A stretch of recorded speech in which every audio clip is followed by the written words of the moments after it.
Hi, this is Dennis with Second Chance Tackle. Today we're going to do what I call a tuition reel, but also one that I may use. We'll have to go figure this one out. This is a Winchester, so it's kind of a private name. I haven't quite seen it. Winchester WNM 300. It's a 6-ball bearing reel with a Win Mag. I haven't seen it around. Picked it up fairly reasonably because the level wind feature has been disabled. And a lot of folks will take a reel like this. If the line guide breaks, if you can't find parts, they pull it and just use it as a conventional reel. And for the most part, you can be very successful doing that. Now, I like to fish conventional. I don't like the level wind feature, so that doesn't mean anything to me. What does mean something to me is that the reel operates properly, is well maintained, and isn't going to break when I go into the surf with it. So let's take this apart. Let's find out what the reel is.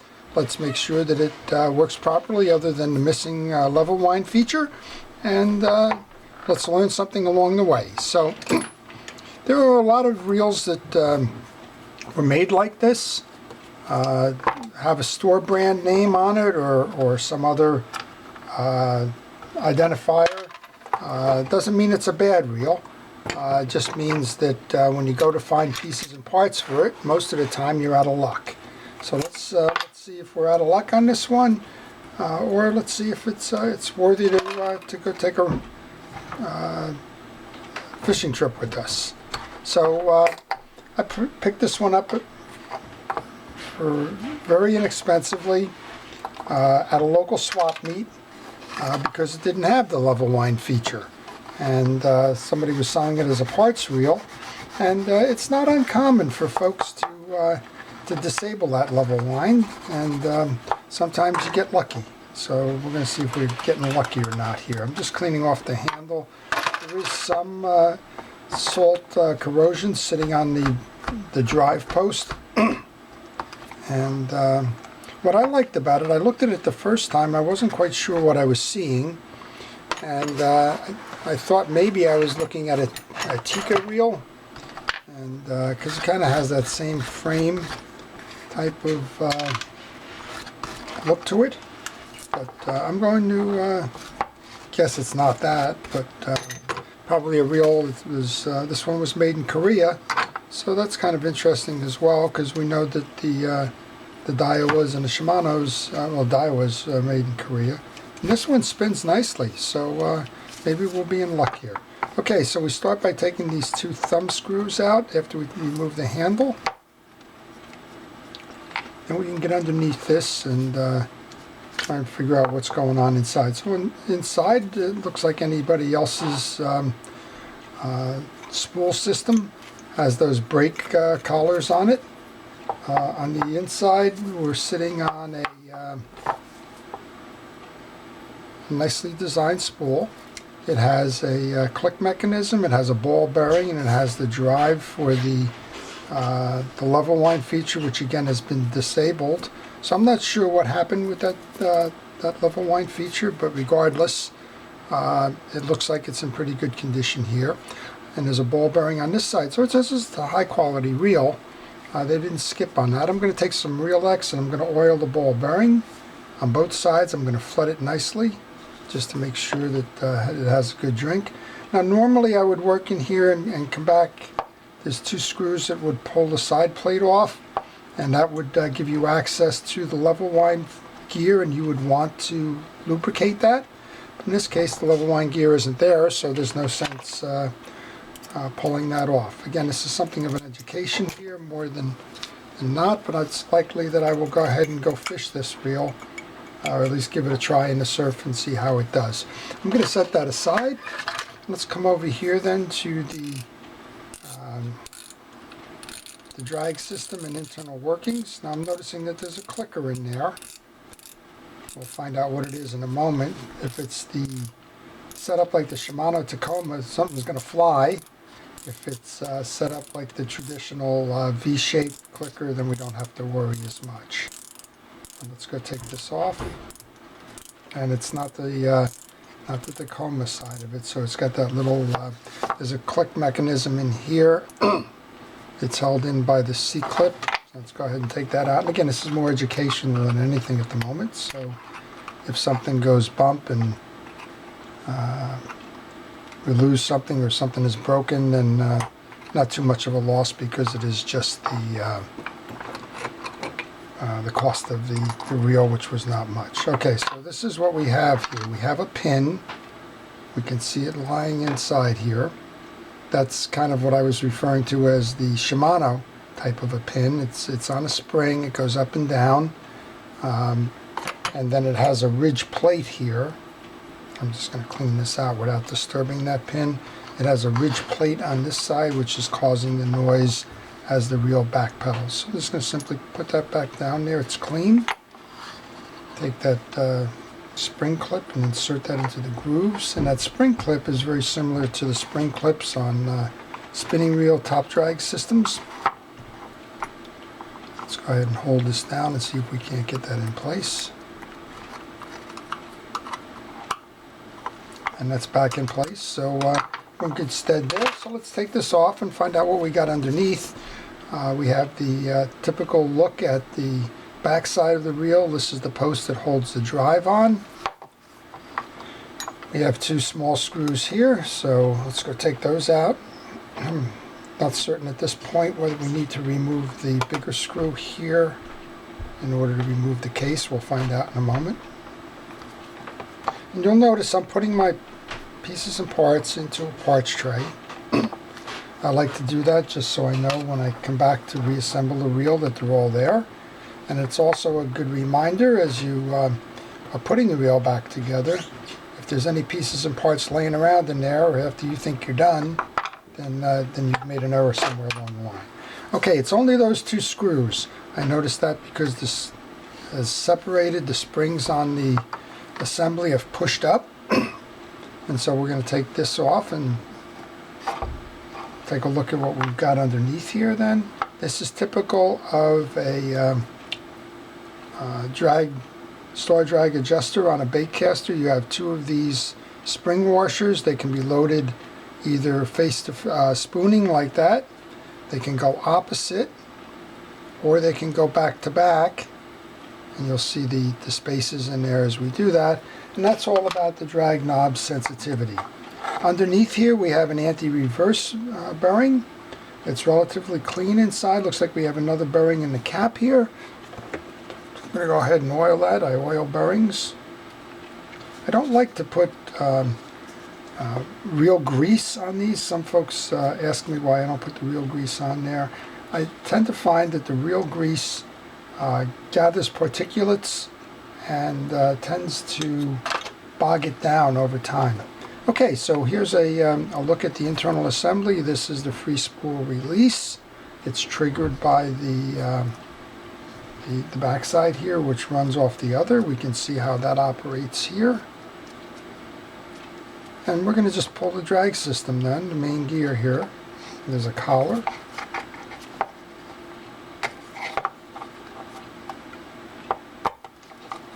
Pull that collar off, pull the main gear off. And since I'm going to be working this one in the surf, we're going to make sure that it gets well lubed. So I'm going to take my reel grease. I use a Penn precision reel grease, but any fishing reel grease will do. I'm going to make sure that we just got a nice dose of that on the spool gear. And when we open this up, we'll make sure that we put the grease on the teeth here. So I'm going to pull the washer. We have a washer and we have a main drag. That appears to be pretty clean as well. So it looks like this reel was probably serviced when we'll take that off. We're going to have to clean up the back of this. It looks like it was serviced when that free spool mechanism was removed. And that's okay. Just removing the stuff that's stuck to the bottom of the main gear, checking the back. It looks like we need a little bit of cleanup there as well. It's a nice sturdy brass gear. And if anybody is aware of what this Winchester reel is, always looking for ways to learn, so if you could fill me in on that in the comments section, I would appreciate it. Right now it looks like a nice well-made reel, and we'll see how it holds up. I'm going to take the grease then that I had on there.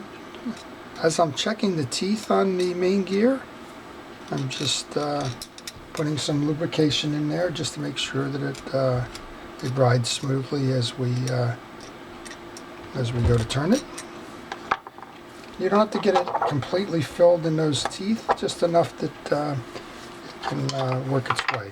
Alright, there's some what I'll call accumulated crud on the back of this drag washer. I'm going to use the steel wool. And you can see how easily that cleans it off. And that'll help it from slipping or catching. Most of the time the problem with the gears, the drag washers, is not that it slips, but that it doesn't slip. So you can usually press down on the star drag washer and keep it tight, but what you lose is the ability to play a fish, and that's important, right? So this one is a hard washer. I don't believe that it needs any kind of lubrication on it. It's not one of the felt or the carbon tex kind of washers. It's more of a just a strong composite of some description. So I'm just going to lay that back in, and then I'm going to lay the top of it on as we had before. Then the drag collar, just making sure that it's clean. And then that sits on top of the post. There we go. And then since we've been inside this already, we lubed up the bearing in here. We've lubed up the anti-reverse bearing, so it's just a matter of replacing this. And remembering that we have the two springs here, so that we want to kind of load that up so that these align with the springs. And then we'll see how that free spool mechanism. We wanted to check here, making sure that the louver for the spring, the free spool mechanism, was on the other side of the trip lever there. And then you can just go grab those two small screws again, keeping the pressure on because you don't want the springs to pop off. Sometimes that's best done just on the deck, holding it down just the way that it came off.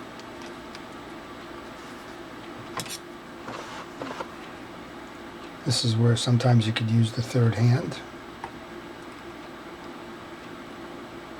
It's hard enough with me with the small parts without fighting back the springs. But we got one set, so we should be okay. There you go. But it did what it was supposed to do on that side. Let's come over to the other one.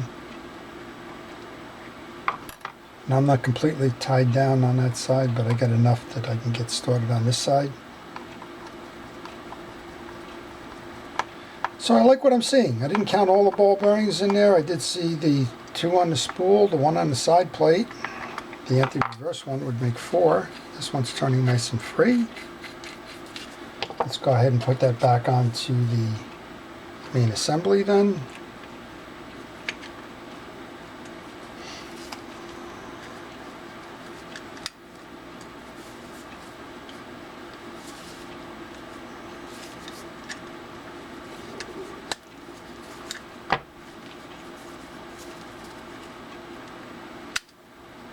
Okay, we're operating properly on that side. We have a little bit of a gap here. I'm just not quite sure why that's as it is. Let's see if we can pull that in with the screw or not. I don't like to force anything, so if this doesn't just kind of turn in, then we're going to take it off again and we're going to see what happened there.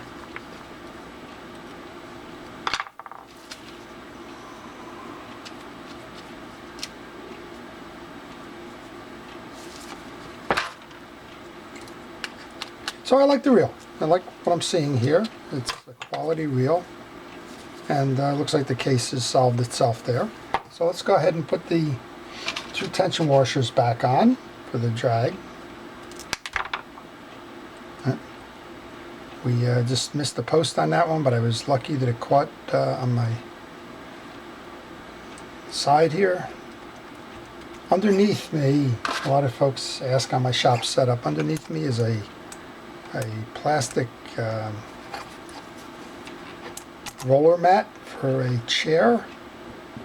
I don't use a roller chair, but that mat is there to keep my vision clear. As you're hearing now, we got the right level, we got the tensioner working right because we're getting a click as we tighten down, which was, we wanted to make sure that we had that correct. I'm holding the main shaft so that I can work the drag, star drag adjuster knob down. And it looks like the only thing I'm going to need to do to take this fishing is change out that mono line. I don't know the age of this. I don't know how long it's been sitting around. I only know it was at a table at a swap meet. And I know that I paid probably about $10 for it. And like I said, I was more interested in what am I looking at here than I was actually seeing what I got. But I like this. This is a nice smooth operating reel. You would expect that with the ball bearings. And we're going to go try this one in the surf and see what we can do with it. All right, next up was that little tension spring that sits between the drag washer and the handle. And we have the handle nut. So again, if anybody knows about this reel, its name is Winchester, like the rifle. It was made in Korea. I'm guessing it's current century, but where in the current century age-wise, I don't know. I don't know, 2005, 6 maybe. I'm sure that the original owner had it a while before he broke the level wind feature on it and probably figured out he couldn't get parts for it. And other than that, I don't know anything about the reel. And I'll report back to you on how it catches fish, because I truly do figure that in the very near term we'll take this one out to the shore, start throwing it out there and see what we got. I'm thinking it would be a nice casting reel for striped bass, and that season will be coming up soon, so we'll see what we can do with it. So that's it.